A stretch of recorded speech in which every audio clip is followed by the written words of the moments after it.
Donc, comme l'a dit Nathalie, So I will be speaking French. So Nathalie said that I should pretend to be the person who knows nothing.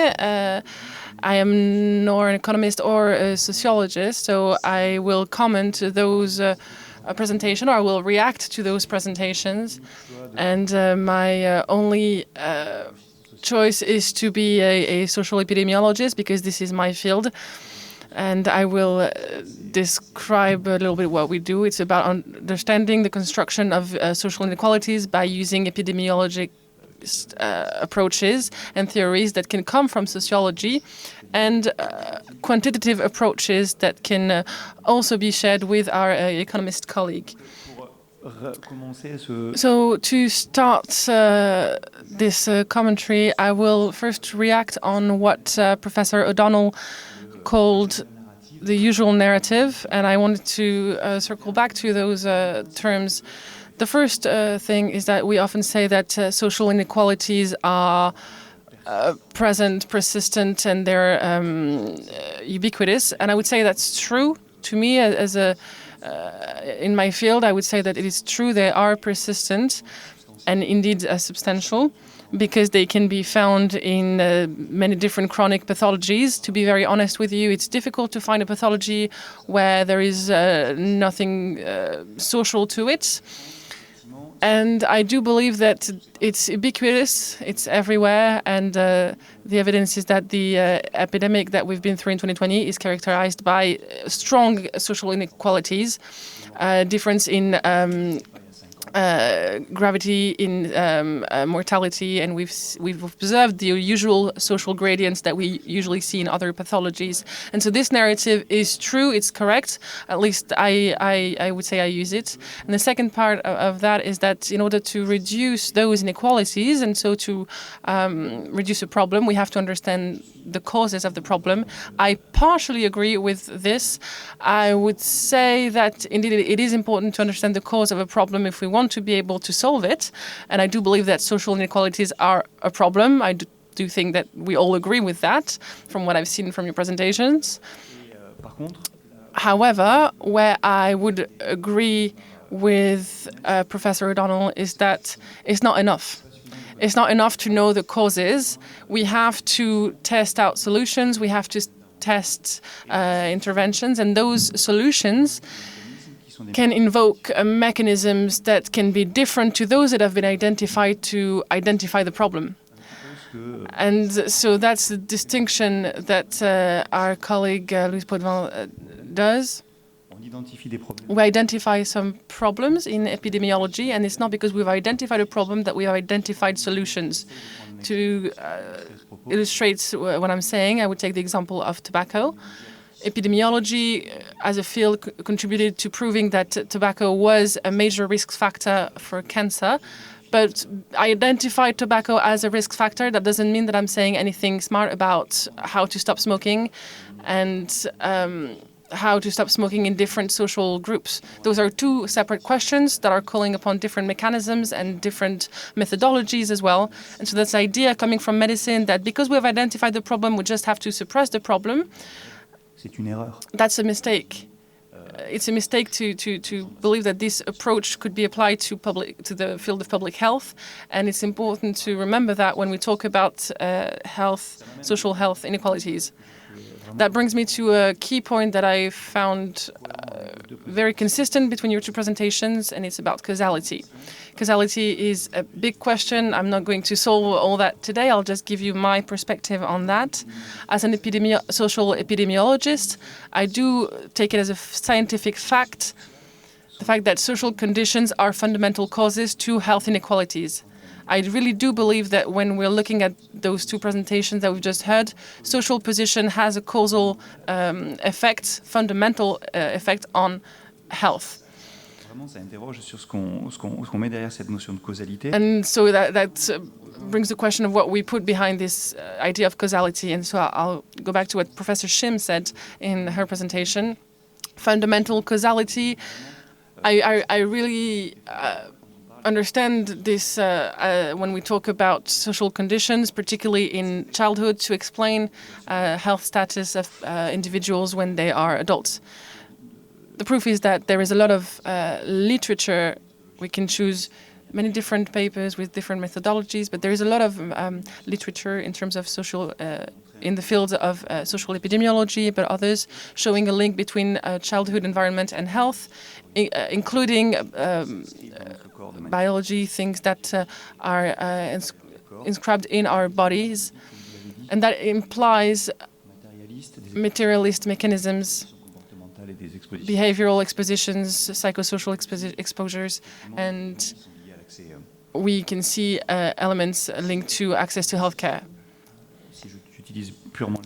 These associations can be found in different countries, different contexts, with different methodologies, with different data, with different approaches. And I believe that these can give us some certainty, if I may use that word. The more different approaches we have, the more different methodologies we have, the more certain we can be in the results that are found by all these different studies. It's triangulation, approaches that combine different types of methodologies, etc. And we're looking at the literature that's available. We can see that there are very consistent results showing the existence of that link. And one important result for me in terms of social epidemiology, this link between social position and health can be observed in some birth cohorts.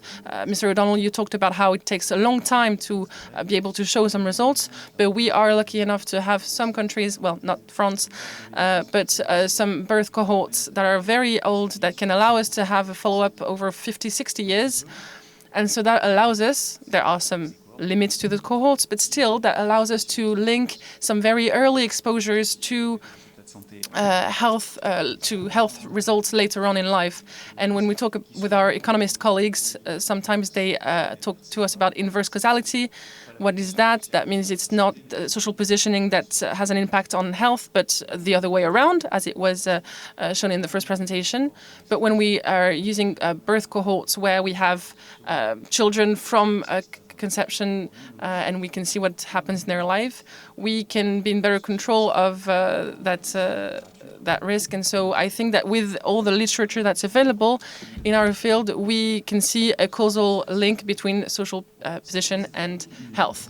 Some of these work use causal approaches. In our team, we use causal approaches that can be used in economics, but we use mathematical approaches that are causal approaches. But in our causality, we come to this problematic with complex chains of causality, and I think that can echo what Professor Shim said on those social buckyballs. There are different factors that are interconnected, that are linked, with factor A having an impact on factor B, having an impact on factor C. And this type of causality is not the causality that we learned in epidemiology or in clinical research or in economics, I believe, where we have this idea of direct causality. Direct causality is an arrow between two variables. But when we're looking at health, social inequalities, it's been said we can have the social class and individual having an impact on their behavior, having an impact then on health. And behavior can be a cause, but it's not the same link in the chain, but these are still causes. And I think that it's important to question what we talk about when we talk about causality. And it's important to sort of get away from this causality that we have in medicine. We're trying to use controlled randomized trials. You talked about some examples. We're trying to look at genes, for example, to explain the social health inequalities. We have approaches, whatever the term. I'm just saying that we have very good causal approaches, and when we look at the results, we see that the results are not inconsistent, but these results have limits, particularly when we want to look at social inequalities. Finding one gene linked to education or several genes linked to education or linked to wealth, it doesn't really have any meaning there. So I'm not I still have questions regarding causality, because I think that depending on the field, we can have different views, different approaches that can link to different results between social position and health. An example, we talk about the education level, and when we look at literature on whether the education level has an impact on health or whether there's a connection between the two, when we're trying to use causal approaches, when we look at polygenic scores, when we put 1,000 genes together that could predict the education level, we can explain about 10% of the variability, which is way less than the education level of the mother that will have an impact on the education level of the child. But as you said, cognition, time preference, those are also key elements, but they're not, to me, confusion factors, but factors of mediation, factors that can explain how the education level can have an impact on health. So when we're starting to deconstruct those models, then we get closer to the causality of the link between social position and health. But clearly we don't know everything, that I agree with, particularly when it comes to the mechanisms that can link social position, economic position and health. I gave you the example of education. With Michel, we've been working for a long time on this link between education and health, and we cannot explain the whole link, the whole connection. We're very far from being able to explain everything. In the models, we put behavior, we put social status in adulthood, some aspect regarding mental health, but we're very far from being able to explain that. And maybe the cultural health capital is one of the elements that could explain part of this connection. And so that definitely echoes some research that we could do. I think there's also research to be done on biological incorporation. Nathalie talked about it, particularly in these walls where Claude Bernard, considered to be one of the founders of experimental medicine and physiology, was. It's important to remember that the biological functions is determined by exterior factors, and so social position. And so there is not social on one side and biology on the other side, but there is a connection between the two, and the biological mechanisms are impacted by social positions. To conclude, I would say that one thing that was not really discussed during the two presentations was intervention, even though Professor O'Donnell talked about it a little bit. I do agree with the fact that we do not need more to intervene. Doesn't mean that we shouldn't work on the mechanisms, but we do have enough knowledge to be able to take action. And I think that we can do something. Often in our field, we can say, yeah, obviously it's easier to be younger, richer, and in good health rather than old, poor, and in bad health. That's often what we're being said, and what's implicitly said here is that we can't do anything about it. But we're looking at macro situations. There have been some austerity policies that have had an impact on health after a few months or a few years. So we know that when there are political changes, we can have an impact on health. Two provocative examples, but for 20 years in France, everyone has become fatter, not in the same way, more in a disadvantaged context. If we're looking at tobacco, we've reduced the consumption of tobacco in average, but more so in a richer context. So we've made it worse for social inequalities when it comes to tobacco in France. So we are able to act. Except the problem is that that's not the way that we wanted to act. So saying that we're not able to act on real life is wrong. So it's important to take action. We know some of the mechanisms, not all of them, but to go back to what you said, I would say that I would be more interested in the approach of Michael Marmot, the fact that we should intervene with everyone, but not necessarily in the same way, not necessarily with the same intensity. I think that